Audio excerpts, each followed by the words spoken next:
Hello. Oh. Hola todos, todas, todes. Happy Hispanic Heritage Month. Feliz mes de la herencia hispana. How's everyone doing? Woo, thumbs up, thumbs down, thumbs sideways. Awesome, awesome. I'm Dr. Florencio Diaz Aranda III, or Dr. Flo, and I serve as your Vice President for Community and Global Impact. Thank you for being here for our Kindred Spirits. Before I introduce our esteemed speakers, I wanted to bring to your attention an event that we have happening this Friday, as I like to say. So Friday, 6 p.m. in Richardson Hall Auditorium, we'll have Carlos Andres Gomez. He is a Colombian-American poet laureate. He will be doing spoken word, a book signing, all sorts of fun stuff. Snacks and beverages will be provided beforehand. So please, please, please join us. 6 p.m. Richardson Hall Auditorium this Friday. All right, without further ado, the Office of Community and Global Impact, the Impact Board, and other contributors on campus, we worked very diligently to ensure that our office lined up to the 2030 University Strategic pillars, one of it being place. So today's Kindred Spirits will be touching on that pillar of place. So today's talk, it's called Troubled Waters, the Rio Grande, and Our Uncertain Future, with my amigo, wonderful friend, Dr. Paul Formisano and Emiliano Hernandez. So please, please, please give them a warm, grizzly welcome to Dr. Formisano and Emilio.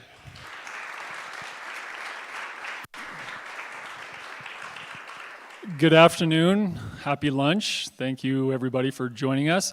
Really quickly, we're just going to introduce ourselves, and then I will jump into it. I'm Dr. Paul Formisano. I direct the Salazar Rio Grande del Norte Center here on campus. And I am Emiliano Hernandez, and I am his work study. I come from La Junta, Colorado, so just like southeast. So I just decided that it'd be a good opportunity to speak with him. Yeah, giving him some good hands-on work experience here. So we're here to talk about the Rio Grande. And as Dr. Flo suggested, and I was going to quiz you on this to see how well you were familiar with the new strategic plan, but he already gave it away. So our fourth kind of pillar here is about place. An understanding that Adams State University acknowledges and embraces Alamosa in the San Luis Valley as a vital part of its rural identity. We work together with the community to foster meaningful connections and impact that will bring prosperity to the region. So in terms of thinking about prosperity, I know a recent report was issued by the university about the economic impact of this university to the valley. So here's a little bit of a quiz for you. See if you've been reading the press releases and other things in the papers, okay? So how much does Adams State contribute to the local economy each year? Is it 53 million, 96, or 107 million? Who knows? Let's see a hand. I'm hearing a lot of mumbling. See? 3? Yes. Yes, it's $107 million, okay? So a very significant impact on our communities here in the valley. Now, let's think about another economic driver for this particular place, one that is fundamental and basic to just about everything we do. What might that be? Water. Yeah, no surprise, right? That we're talking about the Rio Grande here, okay? And so earlier this year, a report was issued by American Rivers, which is a very large national nonprofit that does conservation work on rivers, and One Water Econ, this is a group out of Denver, to think about the economic impact that the water resources here in the San Luis Valley have. Okay? So another quiz. If we are thinking about water in terms of irrigated agriculture, Water-dependent industry, that's our hospitals, pretty much everything that runs here in the valley, right, relies on water. Recreation and habitat wildlife. Again, how much impact do you think our water resources have on our economy?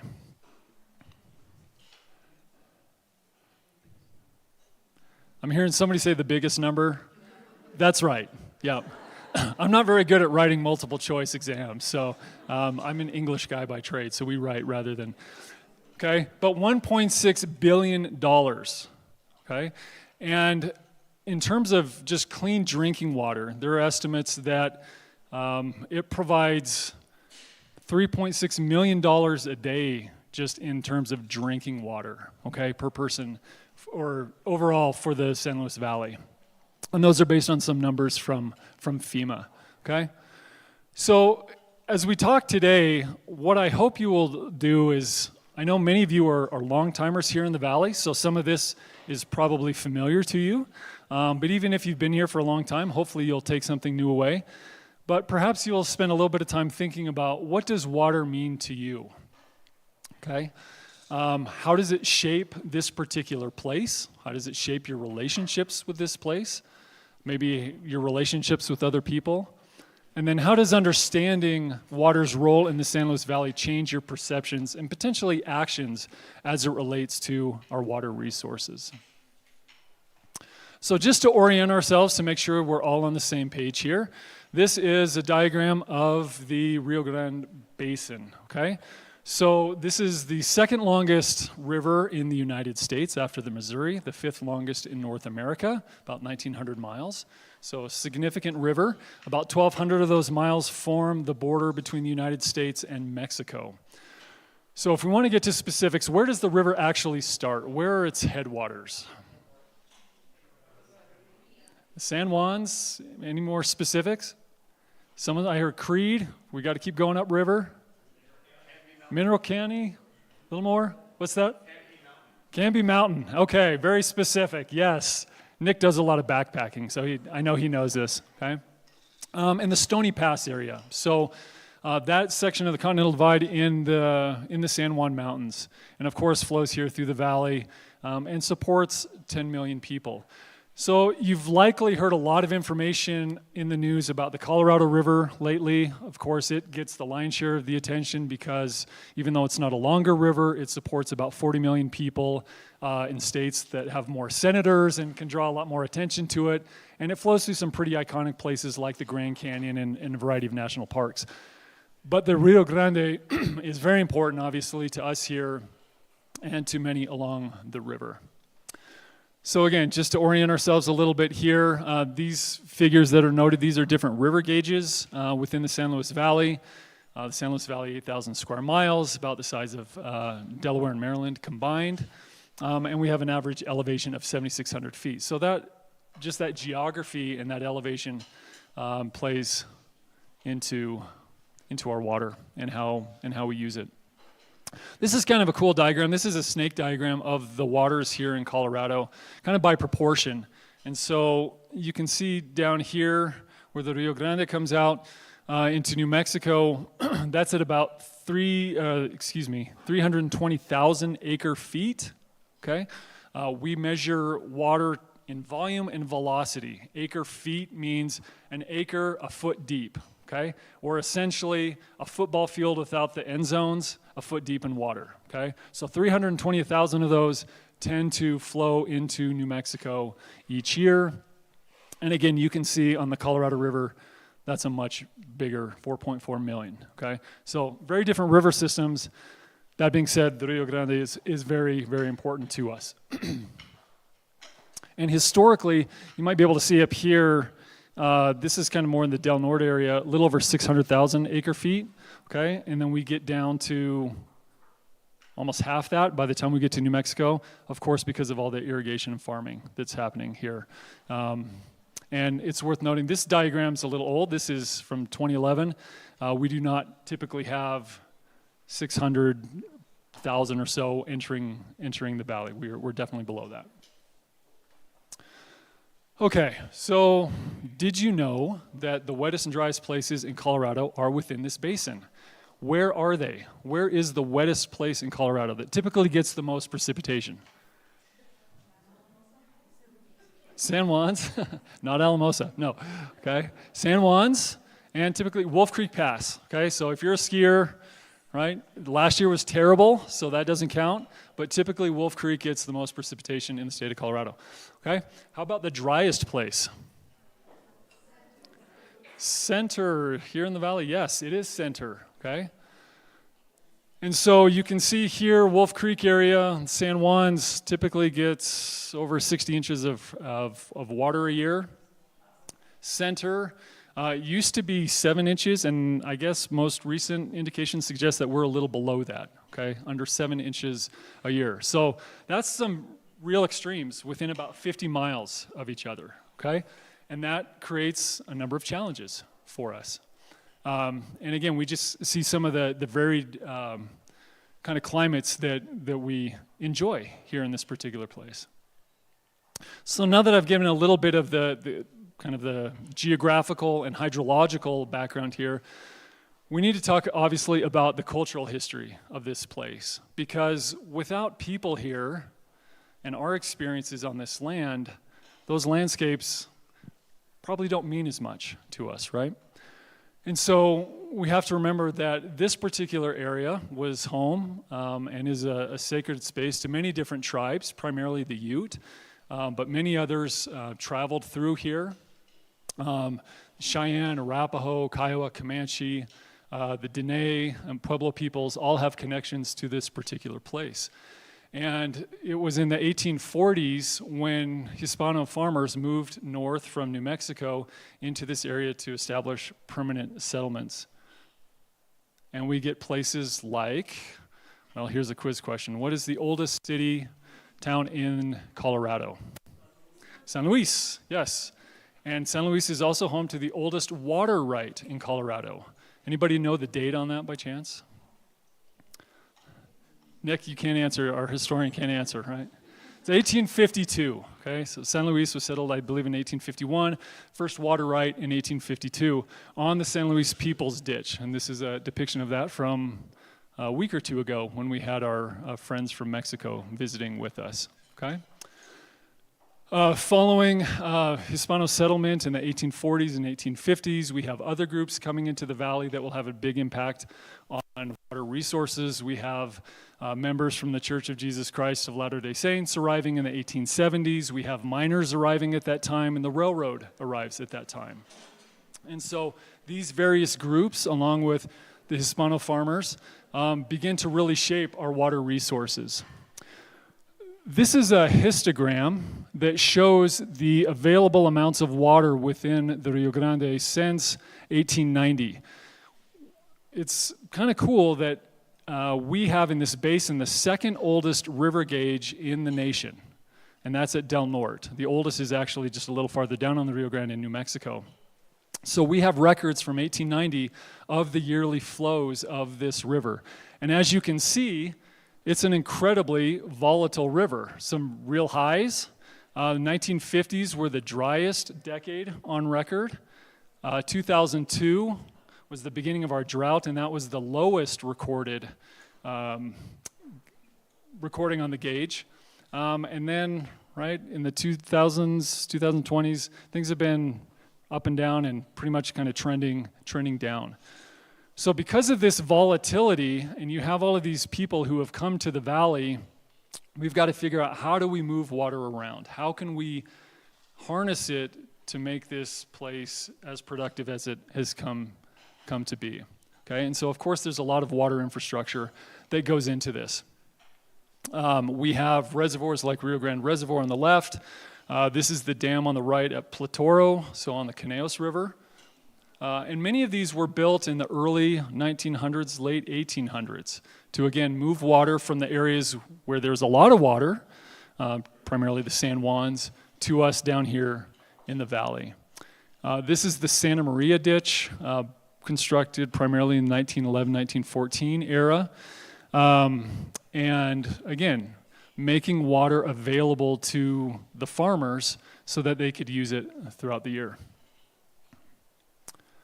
And here we get just more head gates and a lot of infrastructure that's built. The largest canal in the state of Colorado is here in the Rio Grande Basin. It's the Rio Grande Canal, and when it's running at full throttle, it can basically divert about a third of the entire river into that canal to provide for the farmers' needs.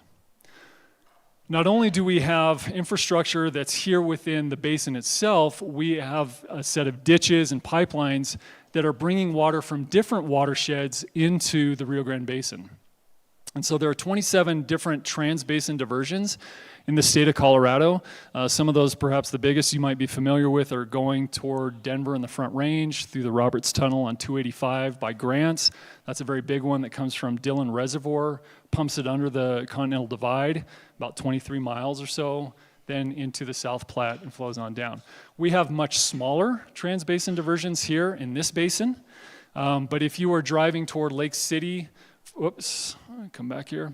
And I think it's number 31 here.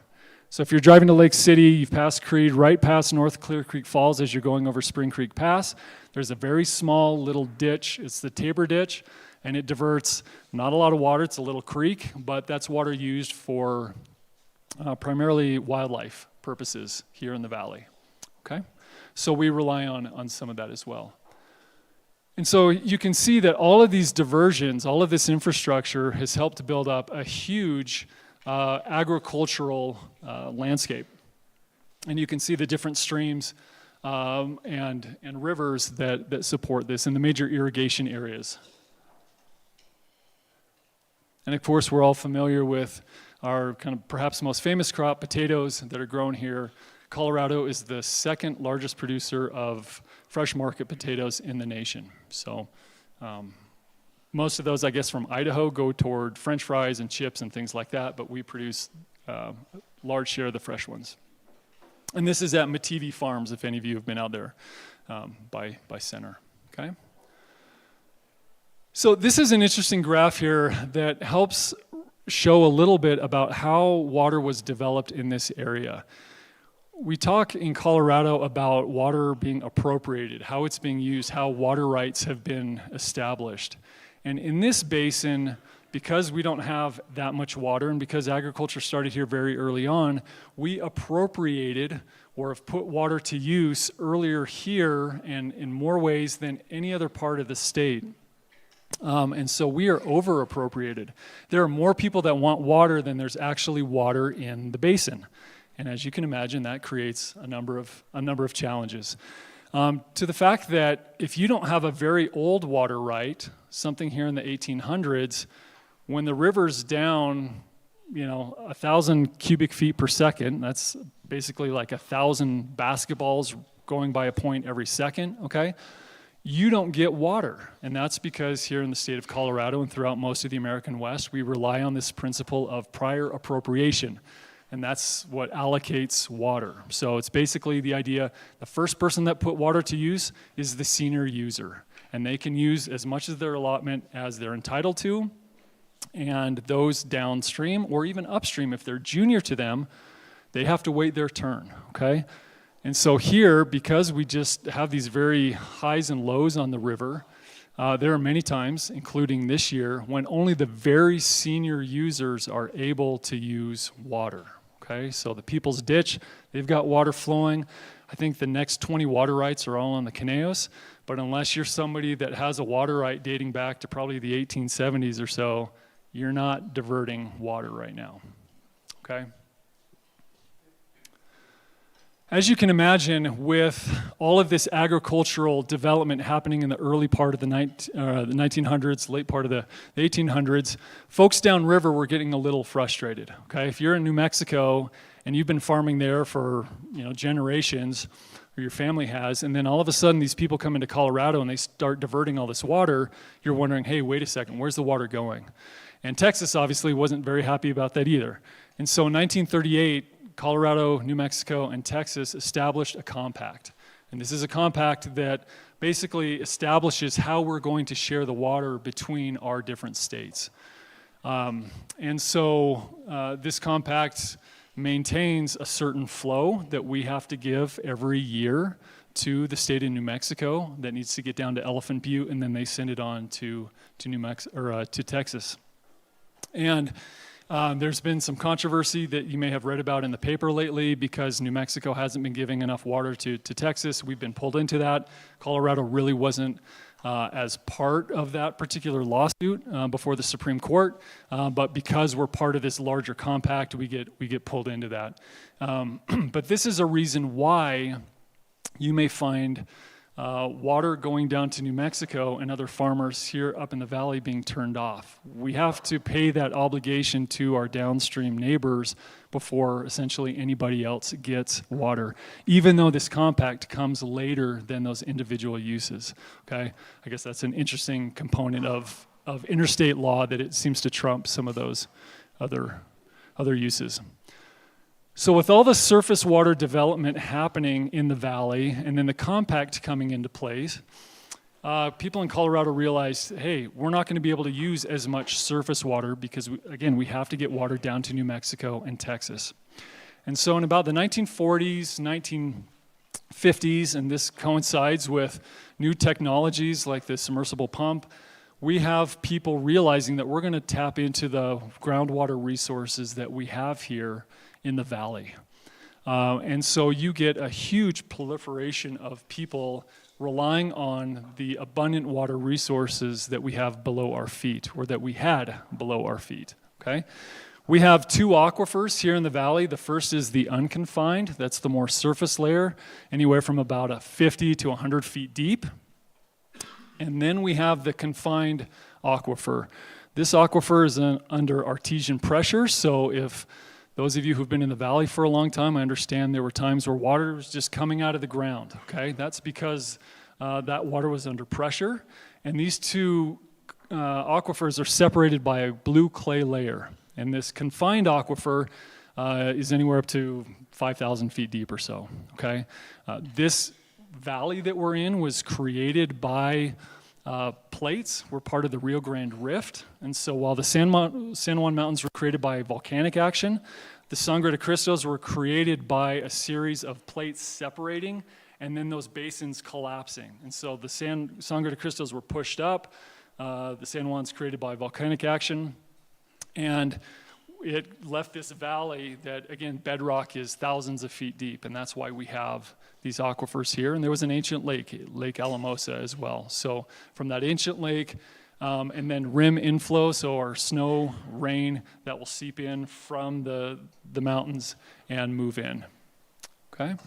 These are just some pictures of, these are from Heather Dutton, who runs the San Luis Valley Water Conservancy District, of some of this early well development.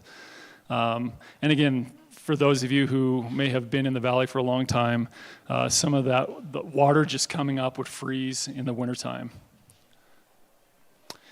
And this is today essentially the number of wells that we have throughout the valley, okay? Small capacity wells primarily, so some of you, like myself, who may live a little bit out of town, you're on a private well, that's what we have here. And then these decreed wells, those are large capacity, okay? So you can see that we have massive reliance on our groundwater to the point that we are one of the most intensely irrigated areas in the entire world. That, of course, has created a number of challenges. We have reduced flows in our rivers and the surface streams, and because of the heavy reliance on groundwater, our aquifers have been dwindling significantly. And you can see that there's a pretty precipitous drop right here, and this is 2002. So when the rain stopped falling and it stopped snowing, all of a sudden people start pumping more heavily from the aquifers. And this red line here is a line that was established by the state engineer saying this is kind of the baseline that we need to keep our aquifers at, okay? We are today, this is only up through, let's see, through, 2024 of last year. We are over 1 million acre feet below where we're supposed to be, okay? And so the sustainability expectations that the state has set out for us are things that we're working toward, and that's perhaps, again, what you may hear about in the news with Subdistrict 1, these different groundwater user groups that are trying to build the aquifer back up. But if we don't do that, if we fail in that, the state will come in and start shutting people down. So these are some of the significant challenges, that we face. At this point, I'm going to turn it over to Emiliano to share a little bit more about some unique challenges we have with groundwater. Thank you. So I'm not only his work study, I'm also a student here. I'm a freshman, and I'm part of the water studies minor. So in the water class, we learned that we are very dry in the watershed. So what the watershed is all the, snow melting and stuff and going into the water, into the lakes and stuff. So this is what we're looking like right now, and this is how dry we are if you look in the area that we are in. So we are under what is said to be an exceptional drought because of how much water we have been using, and we've been in that same drought for about 20 years, ever since about 2000, especially with our aquifers. And to put it into perspective, since not many people know what an acre foot really is, each acre foot is about 350,000 gallons of water. And if we're about 1 million below where we're supposed to be, I think you can imagine how much water we're truly missing. So that's where I'm going to explain another issue of ours, which is water export issues. I'm only focusing on one for now, which is going to be with a new organization called the Renewable Water Resources. So what they are trying to do is they're trying to tap into the confined aquifer within the San Luis Valley and take about 22,000 acre feet a year and bring it over to Douglas County for the growing city that they have. So to put that into perspective as well, 22,000 acre feet is about 7.1 billion gallons of water a year being taken from the area of the San Luis Valley, which we're already in a drought. But now they want to take 22,000 acre feet and transport it to Douglas County under the thought that we have an excess amount of confined aquifer groundwater, which we do not, as we have previously stated. They think we have about 1 billion acre feet of untapped water that they can just take what they think is 2% of and then bring it over to Douglas County. Not only will this harm the ecosystem by harming the surface water, the unconfined aquifer, but this will also hurt the wildlife habitat around these waters that they're taking from. So we just wanted to bring awareness to this because this would hurt not only the environment around us, but also we as a people. Thank you.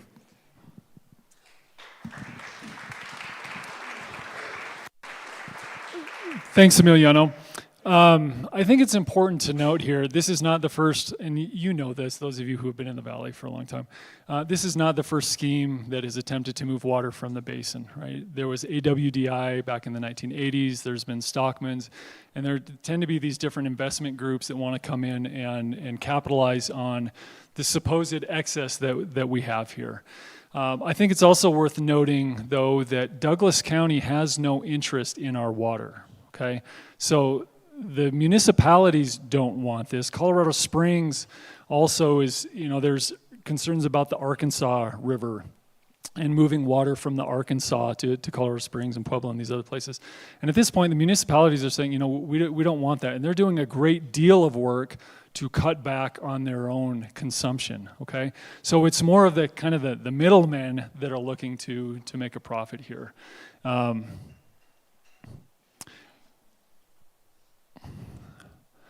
So we've kind of laid out a number of the challenges that we're facing to our groundwaters, to our surface waters with changing climate, We just don't have the water that we once did. So how do we continue to maintain the integrity of this place? How do we continue to have thriving agricultural communities? How do we continue to preserve the unique cultural identities of the San Luis Valley? And I just want to touch on a few of these. Again, some of these are going to be very familiar to you, perhaps others will be new, but certainly there's technology. There is a great deal of innovation and technology that is being used to better understand our water resources. This is the website and a variety of tools that the Division of Water Resources for the state of Colorado has, but they also break it down by major basin in Colorado. We are Division 3. You can go onto the website and you can look up an incredible amount of information. You can find out if you have a well at your home. You can find out the well permits and see how much water you're entitled to and see actual PDFs of that. You can look at wells. You can look at stream flows to find out how much water is flowing at any given time. And if you fish, perhaps you're already doing that, just so you know when a good time to be out on the river is.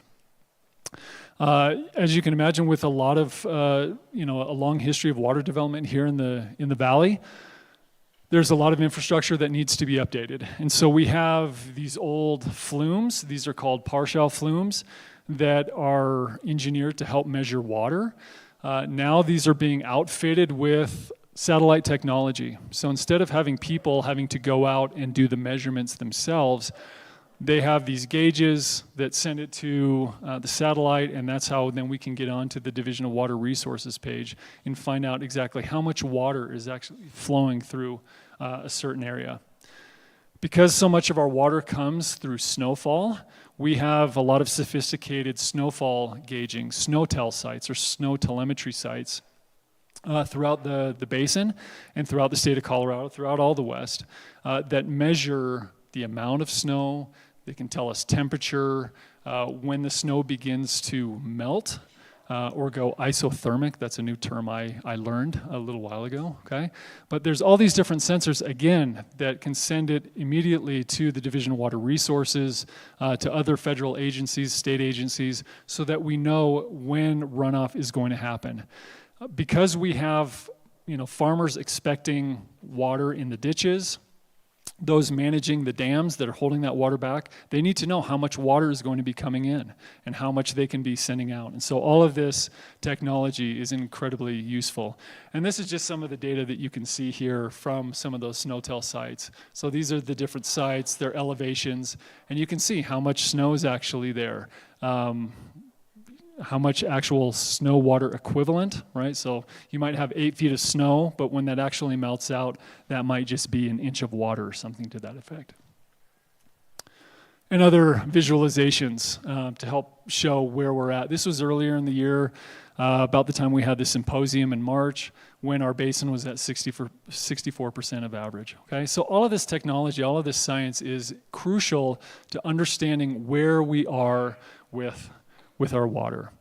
This is one of the more recent developments. These are the LIDAR flights that the Airborne Snow Observatory is doing, our observation group. They fly over mountains and they use LIDAR to detect snow. And they're using this primarily in areas where we don't have SNOTEL sites, where it's perhaps too high in elevation, or because of the fact that we're above tree line, there's a great deal of wind and variability in how snow accumulates in those areas. They can use this to get a much more precise measurement. And I was just told yesterday in a meeting with one of the water managers, she was talking about how she was out with her husband on snowmobiles measuring snow, and the flights had gone over as well, and they were within a centimeter of each other when it came to actually measuring that. So pretty amazing.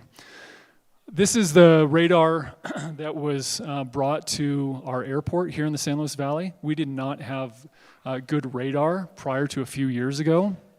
We were, if you can see us here, this black spot. Because of the mountains surrounding us, those signals were having to go over the mountains and giving us a good picture of maybe what things are like 30,000 feet up, but much lower, we didn't have a very good picture. So again, a lot of important technological things happening. When it comes to policy, there are a tremendous number of very committed individuals at the state level and here within the basin that are working to manage our water resources. The Colorado Water Plan from 2023 demonstrates the various activities that the state is involved with in ensuring that we have sustainable resources, okay? And this is our more specific plan for the Rio Grande. Then we have groups like the Rye Resurgence Project, focusing on how do we incentivize farmers to grow something that is more water friendly. Okay? Potatoes take 18 to 20 inches of water a year. Alfalfa's up to 36 inches. Rye can be grown with 12. And it doesn't taste like the rye bread that you're probably used to. I keep being told that. Those are the caraway seeds, okay? But rye has a wonderful, rich flavor to it. There are many groups here that are brewing it, malting it, using it in baking. Farmers are willing to grow anything, but they have to have a market for it, okay? And so the Rye Resurgence Project is working on that, developing markets so that farmers have a place to send these more water-friendly crops. Then we have the Rio Grande Basin Roundtable. This is this stakeholder group that exists here in this basin. There's one for every major basin in Colorado. We come together once a month. It's the second Tuesday of every month, 2 o'clock at the Rio Grande Water Conservation District. And you have representatives from ag, from environment, from recreation, conservation, et cetera, that talk about how do we work together. And I think this is maybe one of the great things to really focus on here is that while we have a lot of challenges, there's an amazing spirit of collaboration here, especially in this basin. People come from Denver all the time and they know how this basin works so well together. And I think it's because there's only a few of us and we see each other at Walmart every day and you got to play nice, right? So we've got to work together. And we were just last week in the Arkansas Basin doing a little tour with them, went to their roundtable, and they were amazed that we actually carpool together, that we joke together, that we went to dinner together, right?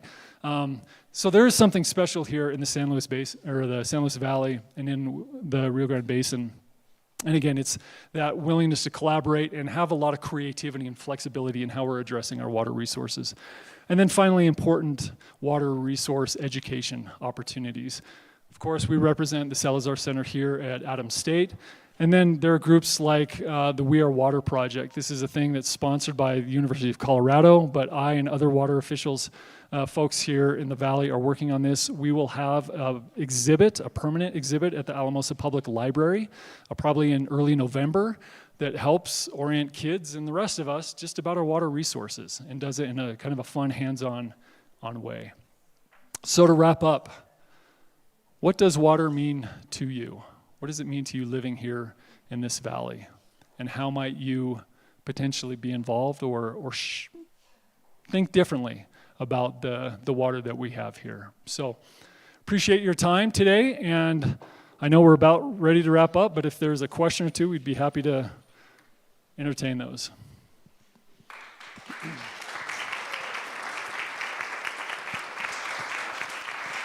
Do we have any questions? Any questions? One or two? Preguntas, yes.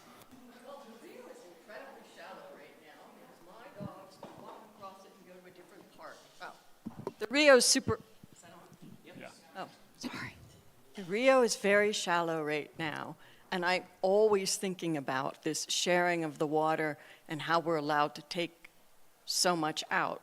I mean, they also do a beautiful job providing for the wildlife, so I'm always impressed by that as well. But I do wonder every time, there's nothing left for anybody south of us. Yeah. Albuquerque, for example, has been dry over the summer, certain stretches of that. And that happens periodically, but they've been significantly dry. There are other streams that feed, and so we were just down at the gorge 2 weeks ago, and there's water running down there in south of Taos, but again, that's being fed by other streams coming out of northern New Mexico.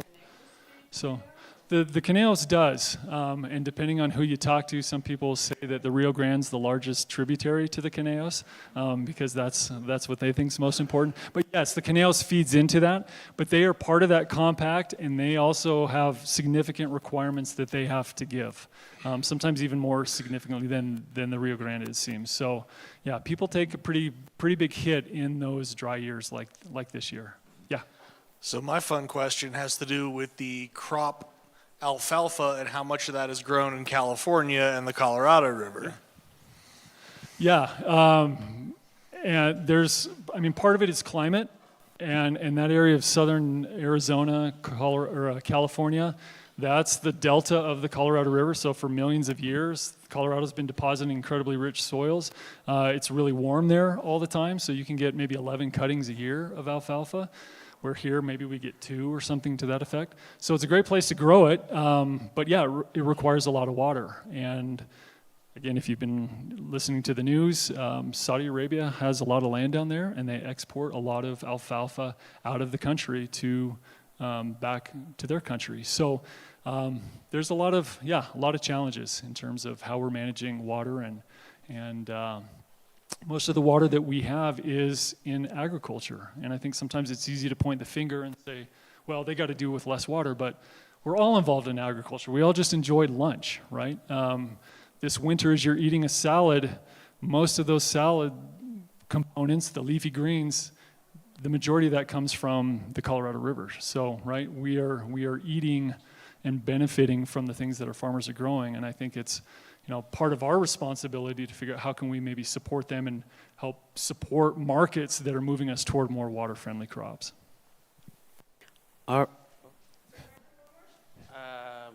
Sure.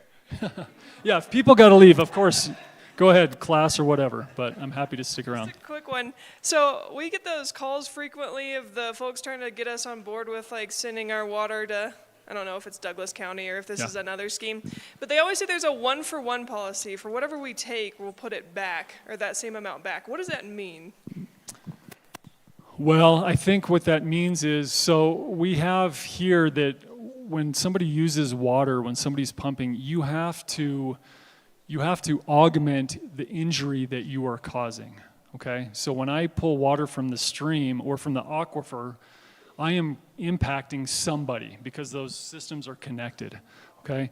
And so there is that idea that for every amount that I'm taking out, I have to replace that somehow. And so I think they're going to have to do that, but I think the plan is they have a lot of cash, and so what they'd probably end up doing is buying water from elsewhere to augment the impact that they're making there. And that probably means drying up farmers in other places who may be willing to sell. So that whole buy and dry notion of cities needing water because they're growing, and again, we all benefit from the Front Range resources and going to Denver and having the hospitals or whatever, entertainment and whatnot. So, but it's a very complicated situation, right? And people want to make money. Farmers need to have a viable future. So some are looking to sell. But then what does that mean? Do we just have a bunch of dry, arid farm circles that in the springtime is just a dust bowl here? Or, what are we doing to mitigate that? So, yeah, those schemes, I think they're probably always going to be on the table. There's always somebody looking for water somewhere. But I think I'm certainly no expert on this, but I mean, it's from what I've heard, it sounds like there have been a lot of things put in place to make it very difficult to move water out of the valley, at least from the point that they were thinking of. So. All right, Grizzlies, please help me thank Dr. Paul Formisano and Emiliano one more time. Before you leave, hold on. Before you leave, join us back for our next Kindred Spirits, October 1st, Wednesday, October 1st, same time, same place, where we will talk about you have to quit your life, mapping the information world of an experience through hiker. This is Candace Taylor with the Nielsen Library. So join us, October 1st. With that, thank you all, and go Grizz.